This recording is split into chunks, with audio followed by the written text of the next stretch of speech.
Anytime you are, bud. You're the chief. Alrighty, well, let's go ahead and get started. So this is part 2 of the top 10 tips for being an effective conversational teacher. We'll skip through some of this, right? Just to review, last week we did the first 4, which were to learn a second language yourself. You've learned like 5, so no problem for you on that one. I've been around that block, yeah. Yeah, my next tip is to focus on your students. It's all about your students. The third tip is to make sure that your students understand you. And the fourth one is that relevant vocabulary should be the initial focus for you and your students for the first 90 days, right? Trying to build that base of vocabulary. Right. So today we're going to talk about tips 5 through 10. Hopefully we'll get to go through all of them.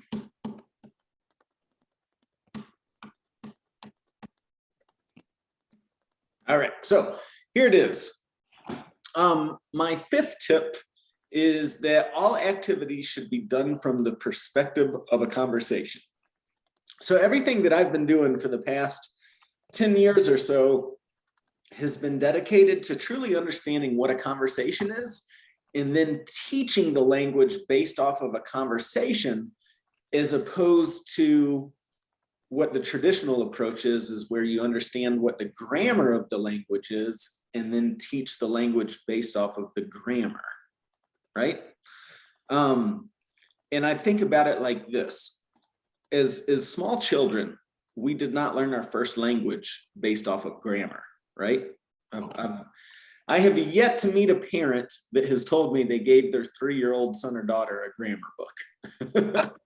I've never encountered that either.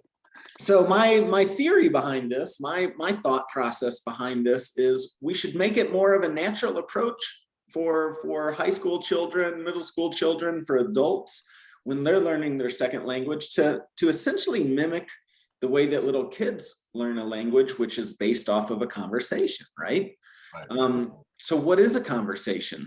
According to Google and whatever dictionary I found this definition online on, a conversation is a talk, especially an informal one, between 2 or more people in which information and ideas are exchanged. So I'm fascinated with the exchange that takes place. And that doesn't mean that I'm teaching the language grammatically incorrectly, right? I'm still teaching the language the right way. I'm just more focused on the components of a conversation versus the rules of the grammar, if that makes sense, right? So this is what I mean by an exchange, right? We have 2 people that are looking at each other, right? And typically one conversation partner comes up with some sort of an idea, right? So looking at this picture, we can imagine this person is thinking about eating or burritos or something along those lines, right? So based off of that, the person might form a question. So if we're in the Spanish language, the question would be, ¿comes burritos? Right? And so you see the ending here of the verb that's the do you eat burritos part of this question, right? Now, the conversation partner has to listen to that and actually hear the question. And then they form an idea based off of the question in their head. And then they have to articulate the answer with words, right? And so now this person's going to say, sí, como burritos. So for me, one of the key components to being able to speak a new language is to be able to have a very good idea of how verbs interact with each other in a conversation, right? Most conversations are made of questions and answers. So learning how to change the verb based on the exchange of information is how you would start speaking Spanish, right? So seeing this exchange taking place between the comes and the como. Right. Does that make sense? Yeah, fascinating. Yeah. So, most language teachers would sit there and teach the entire verb chart, right? Here, let's learn how to conjugate the verb comer. Yo como, tú comes, él come, ella come, usted come, nosotros comemos, vosotros coméis, ellos comen, ellas comen, ustedes comen, right? I spent hours and hours as a boy in 99 point, going through verb conjugations. Right. So here's the deal. Like 99% of teachers teach that way. Right. You know, most teachers, that's just the way it's done, right? Yep. From my perspective, that is not practical, you know? So I've created this methodology a lot based in raising my son. You know, I have a 6-year-old son.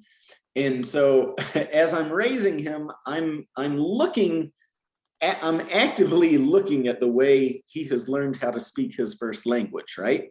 And this is how it was done, right? He first learned some words, and then he learned how to start doing these little exchanges. And it's all in the tui, the yo form, right? The you and the I, right? That's so from my perspective, that's what we should do, right? We should be teaching our students how to ask questions, how to understand questions, and then how to form a response, right? And when we do that, we're triggering the neurological connections in the brain that are responsible for conversation versus, you know, when students are learning the 6 change verb conjugation in Spanish, it's not mimicking a conversation. It's not a natural way to learn that. Whereas if we teach people how to ask questions, understand questions, and form a response, that's natural. That's the way that people are. That's the way our brains are wired, right? There's a guy named Steven Pinker, who's a linguist, fascinated with language acquisition in the first place, you know, and his theory is that it's instinctual. Like you actually don't learn how to speak a language. It's pre-wired into your brain. It's an instinct to learn it. And if you do it this way, in this natural way that I'm talking about, it's really helpful, right? Any questions about this, Lance? No, I guess, you know, the thing that it points up for me, David, is how fascinated I've been with my neighbor's children. I mean, we've lived next to each other long enough now to where I think they came here when he was, I want to say, either 2 or 3. Okay. And I mean, this boy, until he was at least 4, if not 5, he didn't understand a word of English. He couldn't say a word of English, absolutely nothing. And it's been fascinating to me to watch him just basically make this transition from only speaking Spanish, only understanding Spanish with his parents, obviously, to where now he doesn't even want to speak Spanish and he's forgotten most of his Spanish. He can no longer speak it. He can understand his parents when they speak to him, but he cannot turn around and form the Spanish sentences back anymore. How old is he now? He's 9, I guess, just shy of 10. Yeah, I mean, that's a neurological function. I've known people that are in the same situation. He'll always be able to understand the language because he learned, that was his first language, but it's the production issue, which kind of brings me to my next point. This is actually a great segue into this. And it's really interesting because of my current understanding of the way a lot of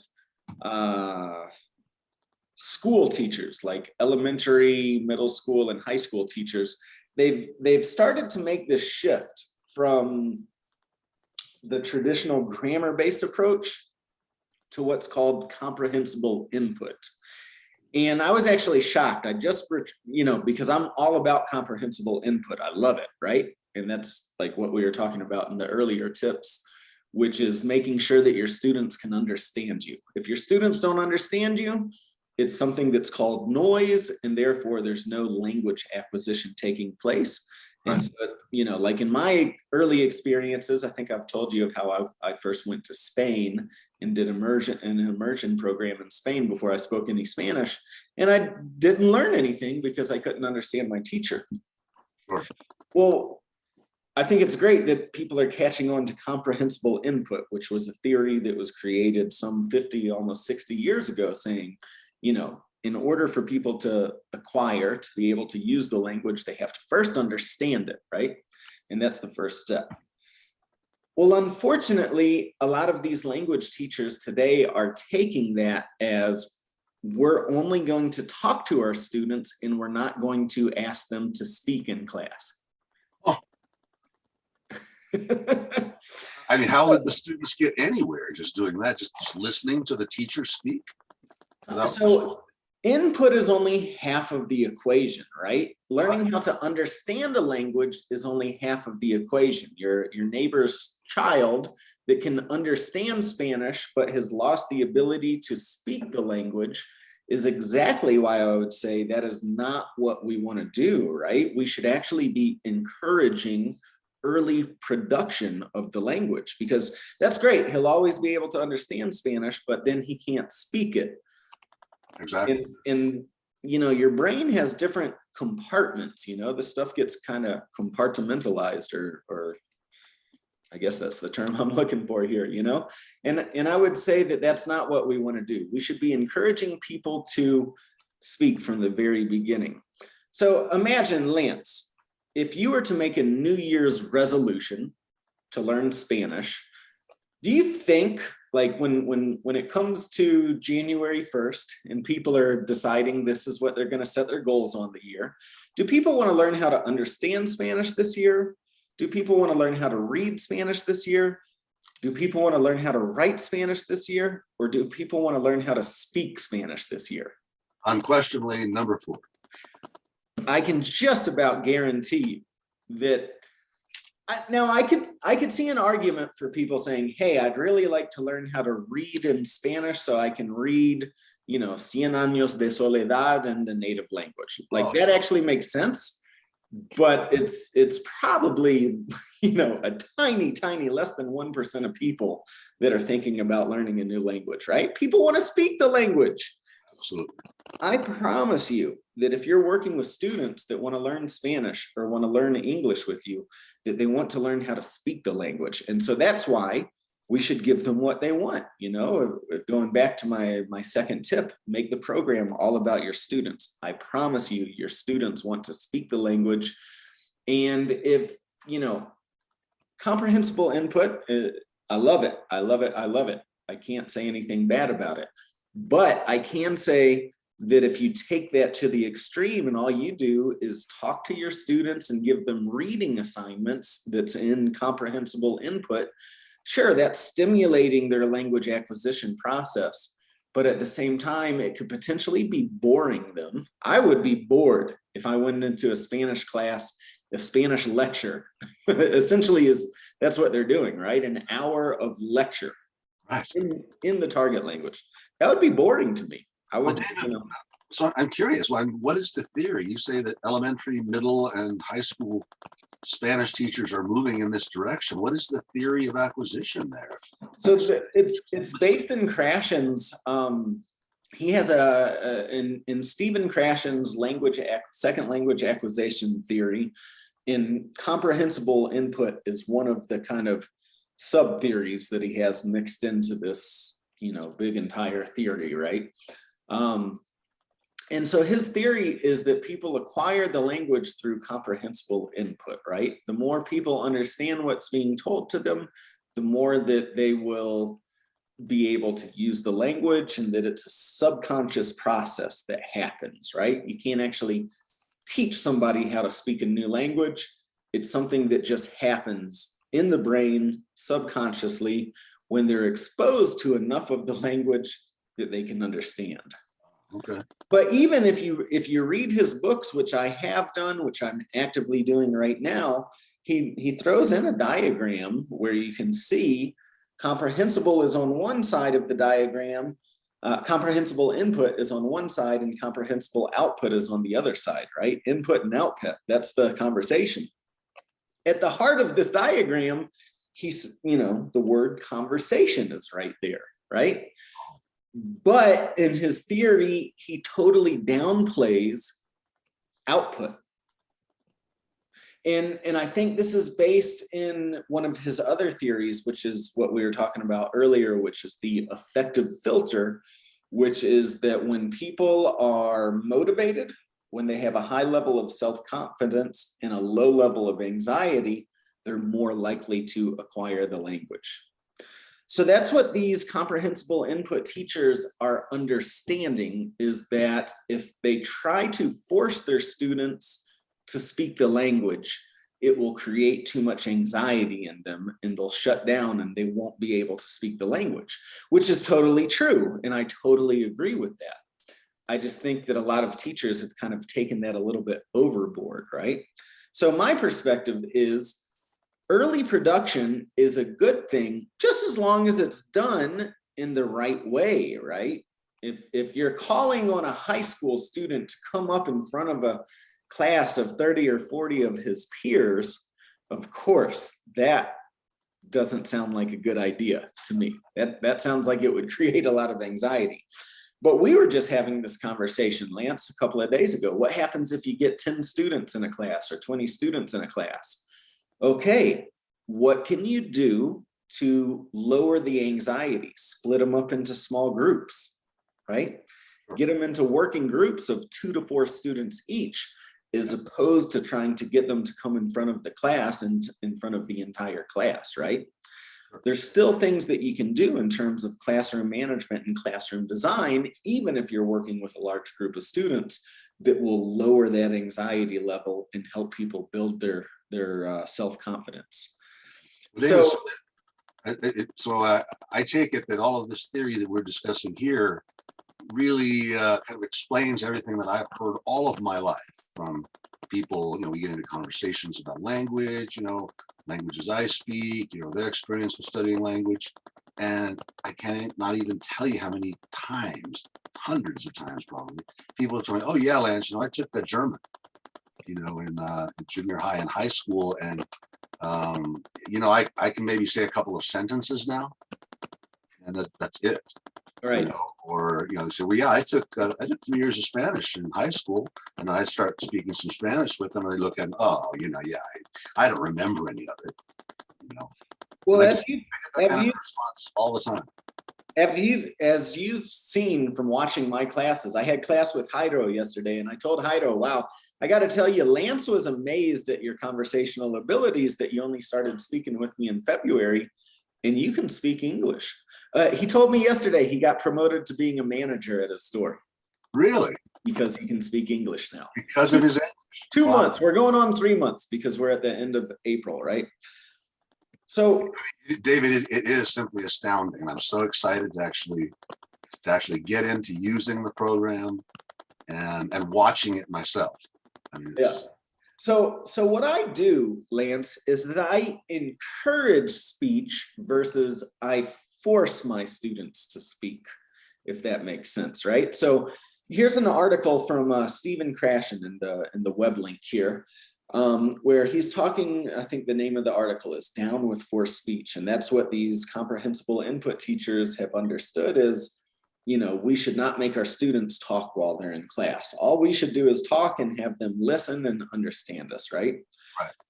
And the problem is these studies that support that are only studying, a traditional approach where, of course, no longer requiring the students to get up and speak in front of the classroom is going to reduce their anxiety, right?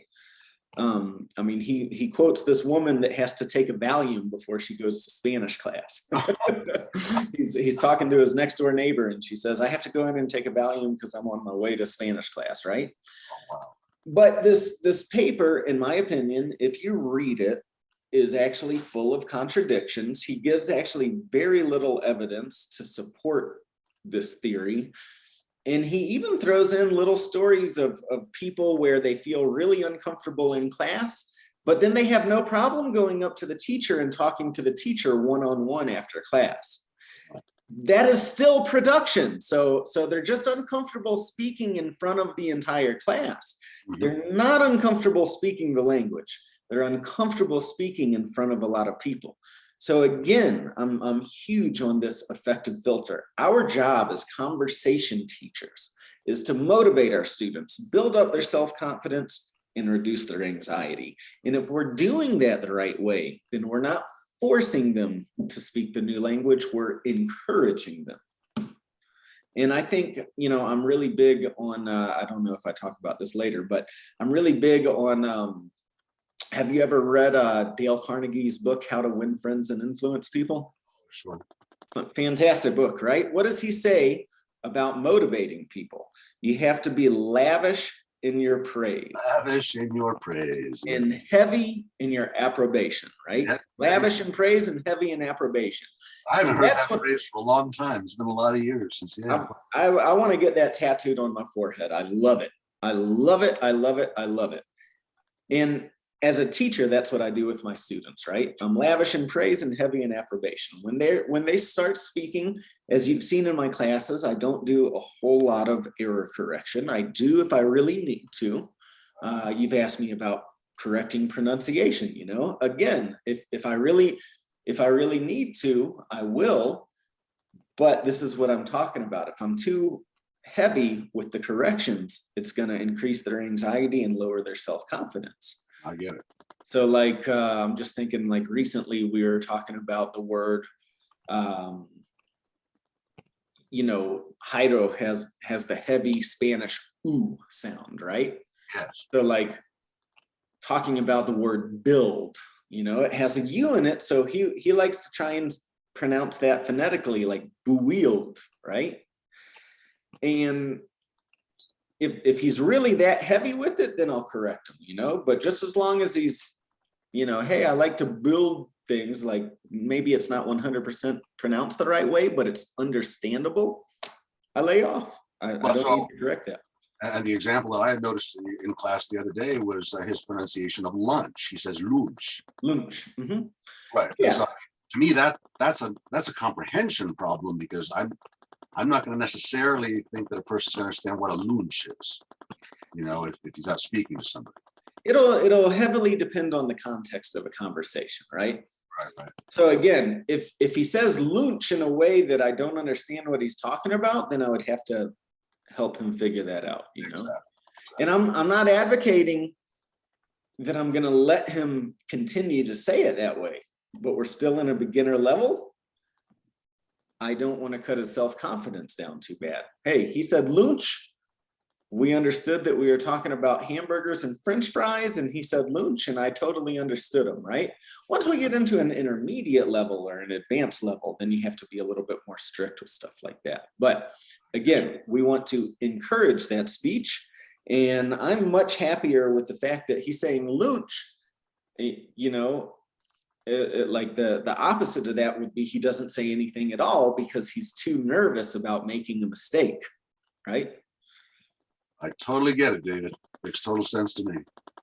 And if we get there's actually a lot of science behind why I think we need to encourage early production. And that's because there is a physiological response when it comes to talking, when it comes to speaking. You have so many muscles in your face and organs and other, I'm not a biologist or, by no means can I get into the nitty gritty of this stuff, but it's my understanding from my research that I've done is your entire face is being developed up until you're about 16 years old. Once you've hit the age of 16, your facial muscles, the shape of your mouth, all that stuff is set. And I'll give you a great example. I'm from Georgia, but you would never guess that from talking to me because I do not have a Southern accent, right? That's why I found it hard to believe that you were from Atlanta. So where's your accent, David? I asked you right away. I moved to Colorado when I was 12 years old. So I moved before I was 16. Right. And trust me, I used to have a very heavy Southern accent. My mom said we had to move away from Georgia because milk was a 2-syllable word for me. What was it, 2-syllable? Milk. Oh, milk. Milk. Milk. I couldn't say milk. I said milk. It was a 2-syllable word. My mom said we had to go, right? And then later I lost my Southern accent because, my face continued to form while I was in Colorado, which there's a very neutral accent here. And so I lost my accent, right? That's fascinating. I've often wondered about that. As I talk to people from other countries, we discuss accent, and I'm so tuned into that. I can usually tell which country a person is from and what their native language is from the accent with which they're speaking English. Mhm. And it's just always fascinated me how certain people lose their native accents, others do not. And And this is all just fascinating. You're explaining it to me now that it's the development of the face itself. it is literally the shape of the English speaking mouth is a different shape than of the French speaking mouth or of the German speaking mouth, and much different than the Japanese speaking mouth, right? The way our mouths move will dictate how we speak a language, right? And so all these muscles, along with the vocal tracts and all this other stuff, goes into producing the words that we're speaking, and that's what helps us with the accent, right? What we're saying, I'm sorry, what we're saying then is that, for example, a German child hears, of course, the U with umlaut, over it, pronounced all the time. He hears his mother saying U all the time when that vowel comes along. So what we're saying is the child repeats what his mother, what he heard his mother say, and his mouth forms in such a way that he's able to pronounce that same sound. That's right. Yep. Fascinating. Yeah. I mean, with my Spanish speaking students, sometimes they have a real trouble with the TH. Yes. And so here's an interesting thing, because I've worked with Spanish speakers from Spain that were learning English, they don't have a problem. Because in Spain, they say the C and the Z with that sound, right? Cerveza. Yeah. I used to live in Barcelona, right? So they don't have a problem doing that. But when I get with somebody from Mexico or El Salvador, they have, because nowhere in the Latin American Spanish language does that sound exist. That's fascinating, David. And the best example that I can think of, especially as a Japanese speaker, is the letter L. L and R, right? Japanese cannot pronounce the letter L most of the time. There's a physiological response. There is a physiological reason why that is so difficult for them to pronounce. Wow. And that's one of those things where I think it's highly beneficial for you to know, because I've seen teachers get really hung up on that sort of thing, and it just completely destroys the class and destroys the confidence, and it's about something that may not even be possible, right? Right. So my goal is to get my students speaking the language in an understandable manner.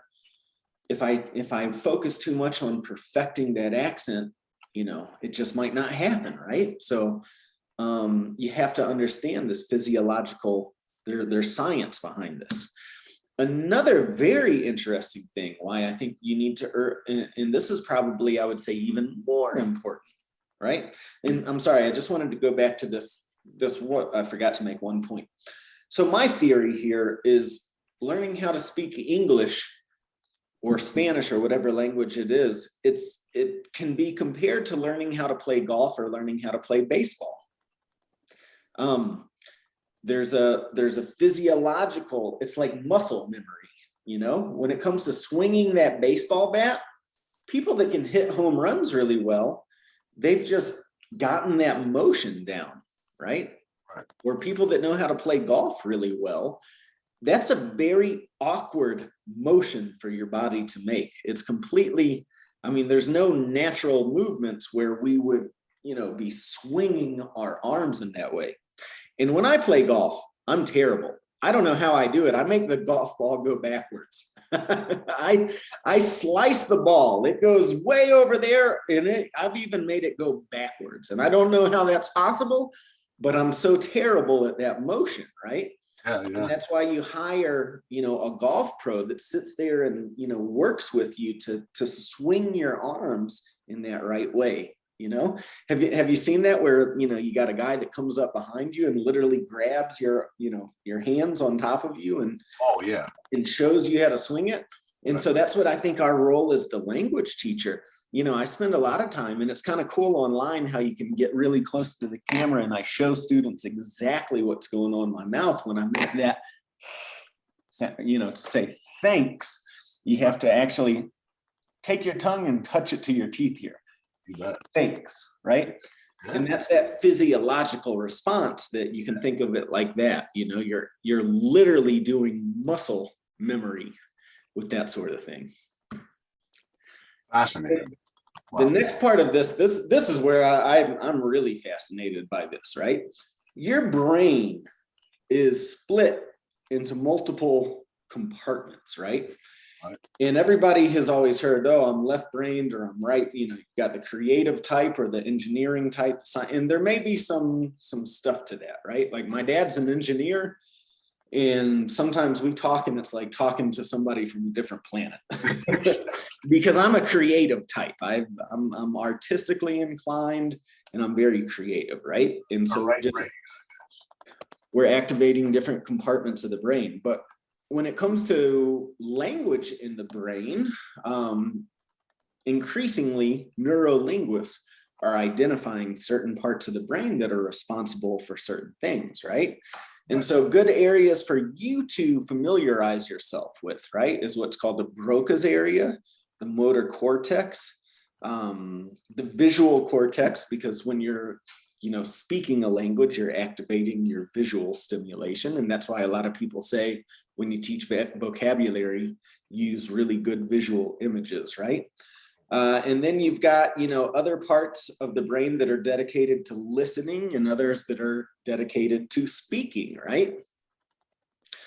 And so if we look at the neurological response, you've got a hearing component. The auditory cortex is found in the temporal lobe of the brain that's kind of up close and to the bottom, right?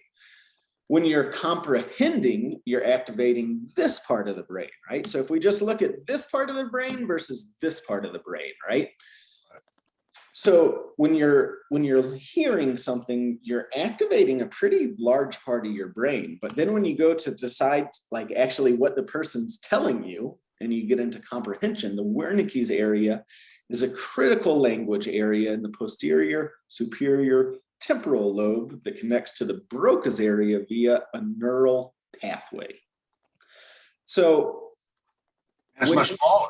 The interesting thing to me is how much larger the auditory is than the comprehensive. Yeah, and this area is what's involved in the comprehension, but I like this word here, the neural pathway, right? Right. So when you're listening, you're activating one part of the brain. When you're understanding, you're activating a different part of the brain. So think about that for a second. You've been in situations, I'm sure, where you're listening to somebody talk to you, but you're not paying attention to them, right? You're not engaged in active listening. Active listening involves a neurological response from the brain. And so that's something you have to be conscious of. And that's why getting your students to understand you is so important. Now, David, I guess my question there is, I'm trying to grasp the relevance of the relative sizes of the areas of the brain that we're talking about. As the diagram shows, the auditory portion of the brain, its functions there is much larger than the comprehensive portion. Is that because we have to do so much more information intake, so that part of the brain is much larger before we're able to process it and comprehend it? You know, I'm not a neuroscientist, so I couldn't really, you know, get into the nitty gritty. I just know that this is happening. I don't know how to answer that question, unfortunately. Okay. But, you know, the brain is a really powerful, I think it's an organ, right? It's a part of your body. It's an organ that most people are only using like 10% of their brains or something. That's it, right? You know, geniuses are able to use like 40% of their brains or something. And like, if you could actually tap in to use 100% of your brain, it would just be spectacular. We'd be super computers or something, I've read. Exactly. Yeah. I mean, we already are. You know, the human brain is fascinating. It is. And that's why I have this stuff in here, because I think language teachers should study the brain to understand how it works, right? Right. And so if we move along, now we've got the thinking part of the brain, and you can see like the entire front half of the brain gets lit up when people are thinking, right? And this says the majority of thinking related processes happen in the frontal lobe, right? These include decision making, problem solving, and planning. And I love watching like crime dramas like SVU and, you know, Law and Order and that sort of stuff, you know. And, you know, they show in the court cases, sometimes the defense lawyers use this as a defense, right? Somebody is perhaps mentally handicapped and they don't have that decision-making skill. You know, they say like little kids don't know how to make decisions very well. They're very impulsive, right? Because they don't have this frontal lobe fully developed yet. This doesn't get developed until you're about a teenager or even an adult. You know, I think this part of your brain isn't fully developed until like your mid-20s or something like that, right? So the point here, right, is that we have, oh, and now we've got one more on speaking. Now, when we go to speak, look, just another little tiny part of the brain is lit up here. And this is called the broca's area, which is located in the left hemisphere. And so this is what's associated with actually producing the speech and articulating, right? Articulating your ideas, actually saying what you want to say, right? So if we go back to this, right, the point that I'm making with this is that we need to encourage early production so that we start building those neural pathways. And when you have a deep understanding that we have a lot of muscles that are forming in our face that we need to activate and develop that muscle memory to work on the pronunciation of the language, but then we also need to be activating these neural pathways in our brain, which what we just saw, different parts of the brain get activated during different parts of a conversation. And so if you can imagine, Lance, in traditional programs, where we're doing grammar based, right? They're perhaps, you know, they're not activating this part of their brain at all because everything's on paper. Oh. They may be only activating this part of the brain and this part of the brain. Yeah. They're not activating this part of the brain because they're not speaking, right? Right. And then if we look at the neuroscience now of comprehensible input, my argument would be you're only activating, you know, this part of the brain. And you're missing this part of the brain, right? So to truly develop language acquisition, I would say the physiological science and the neurological science would support teaching through conversations, teaching through listening activities, as well as production activities, where we're encouraging people to talk from day number one, because otherwise we're just ignoring a part of the brain, right? So do I understand, David, that you're saying that we have to, the reason that we're focusing so much on the conversation is that we have to develop pathways that connect all three portions of the brain? Is that what we're getting? Yeah, all four or all five, but there's multiple, you know. In a conversation, this is everything that's getting lit up in a conversation, right? Okay. And so if you're only doing reading, you're only activating one, maybe two parts of the brain. Right. If you're only doing writing, you're only activating one or two parts of the brain. The comprehensible input teachers that believe that now they have to teach through talking 100% of the time and let their students just understand it, they're only activating one part of the brain, right? A conversation activates all of these different parts of the brain. And so if we want to do that, we have to do it. we have to get our students producing and understanding. I realize you're not a physiologist as far as that goes, but is the theory, as you understand it, that through doing that, through activating all of these parts of the brain, that they physically somehow become connected, interconnected? Absolutely. That would be my personal theory on that, right? Okay. That's my understanding of this.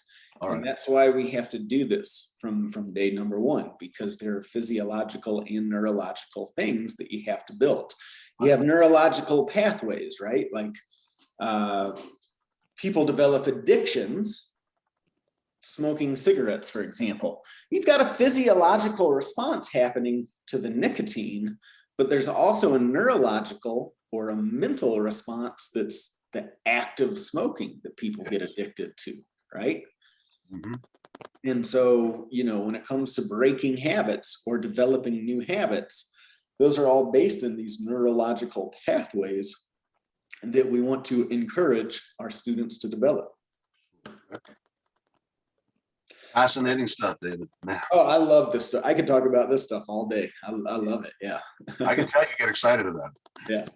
All right. The next step or the next tip is to show your students how to study and practice.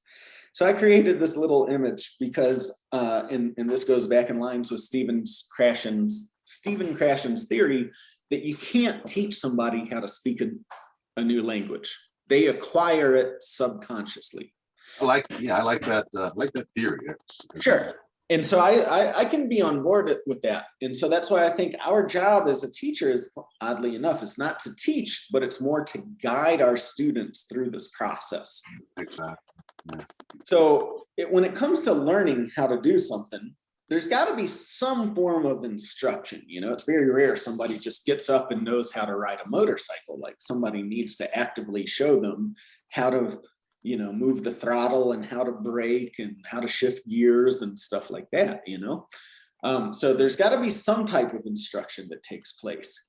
But then there's got to be understanding, right? There's got to be comprehension. And this is, I'm a huge component of I love comprehensible input. If the students don't understand what you're teaching them, learning is not taking place, right? And I've shared my story of being in the immersion program in Spain, Now, students also have to study, practice, and repeat.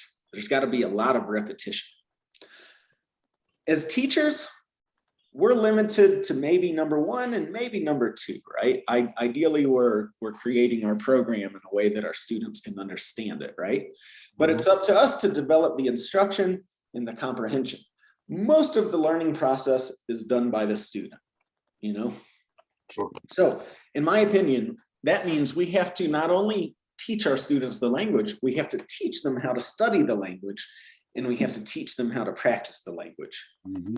In my experience, Lance, when teachers tell our students to study between classes, right?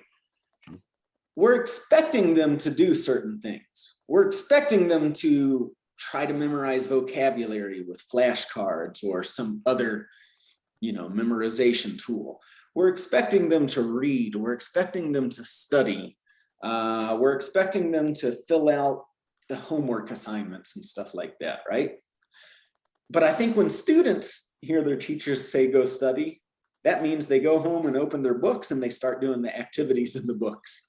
They don't understand how to study. In my experience, almost everybody that has learned how to speak a new language has done it through flashcards. And they've done it in a very similar way, right? And people that do not, and I'm speaking from when I used to be a Spanish tutor at my college, at my university, I would work with students that were failing, and they all had one thing in common. They were not studying. They did not know how to study. They did not know how to use flashcards. And when I showed them how to use flashcards, they started doing it and instantly got a better grade, right? So I've got this other kind of study guide that I give to my students, that this is kind of like a step-by-step process of exactly what studying means. So I give this to all of my students, and you should be able to, you can share this with your students as well, or, but the point is, I think you just need to actively show them what that looks like to actually study the language. Let's see, I can get this on Amazon as well, I take it, correct? This is a free download. I'm actually going to go ahead and put it in the chat for you right now. Oh, okay, good. Now my books are arriving on Sunday, so I should be all set to go. Nice. With my texts. Let's see, so and you put this in chat, you said. It's in the chat, yeah. Do I have to access it now? Does that mean I have to do it now, or I can do that later? Yeah, if you want to go ahead and click on it right Um, now so you don't lose it. I'm trying to figure out where, oh, there it is. I'm still learning this stuff, dude. That's okay. You're doing good. All right. My 8th tip is easy on the grammar, right? I talked about this a little bit earlier. The normal grammatical approach to teaching a verb is to go through all of these verb endings for an AR verb. And then I explain, it's like yo, o, tú, has, él, ella, ha, nosotros, hamos, ellos, ellas, ustedes, han. Let me tell you something. Most of your students don't know what a verb is. If you're working with adults, they studied nouns and verbs back in elementary school. They don't have a good working concept of what a verb is. So they're already confused as soon as you start teaching them what a verb is. And then when we throw in these verb conjugations, the average person does not know what conjugate means, right? Me just thinking about it, I'm like, conjugal visit in a prison? What does that have? Yeah. You know what I mean? Like these are just words that as teachers, we tend to be grammarians, and we insist that our students do that. It's not natural, right? My conversational approach does not do that. My conversational approach would say, here's a question, ¿hablas español? And the answer would be, sí, hablo español. And I show the interaction, right? So we do things, not to say that grammar is bad, because grammar is good. Of course, grammar is how we organize a language and how we perfect a language. And I think there's a huge misconception when I talk to other teachers about my conversational methodology. I've heard this all the time. So you're teaching your students how to speak the language grammatically incorrectly. No, that's not at all what I'm saying. When I show this interaction, hablas español, sí, hablo español. It's 100% grammatically correct. I'm just not calling it grammar. Well, it's not like you're speaking incorrect English to them either. So you wouldn't exactly. I'm just not leading with the grammar. I'm leading with the conversational exchange, right? When I get into the third person, we stay on the third person, when I get into nosotros, we stay on nosotros. I don't teach all of these concepts and rules from the beginning, because it's very hard for somebody to memorize a grammatical rule, a grammar rule, and then apply it while they're speaking. Right. Instead, I show them how it works in a conversation. So if somebody says hablas to you, you're going to answer with hablo, and that's the conversational exchange. It's a lot simpler, and they can start using it almost immediately. Sure. Right?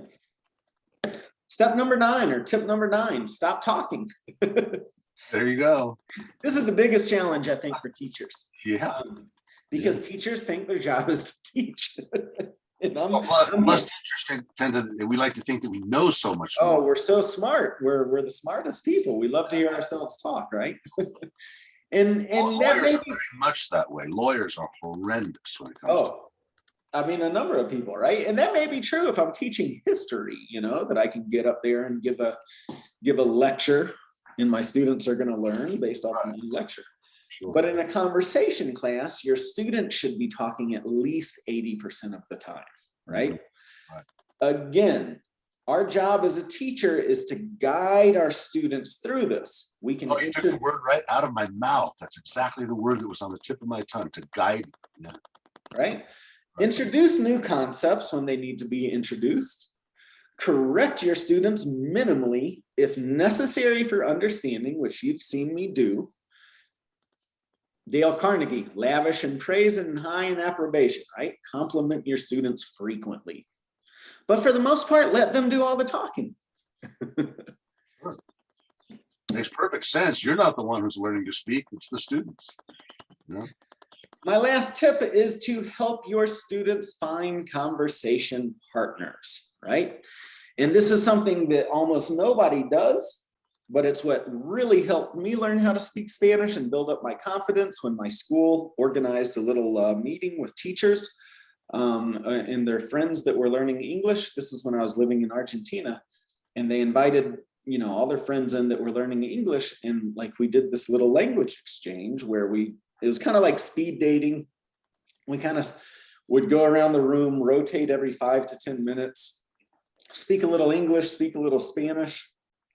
And I made really good friends with the local porteño Argentino during this event, that then we started meeting on almost a daily basis to practice the languages, right?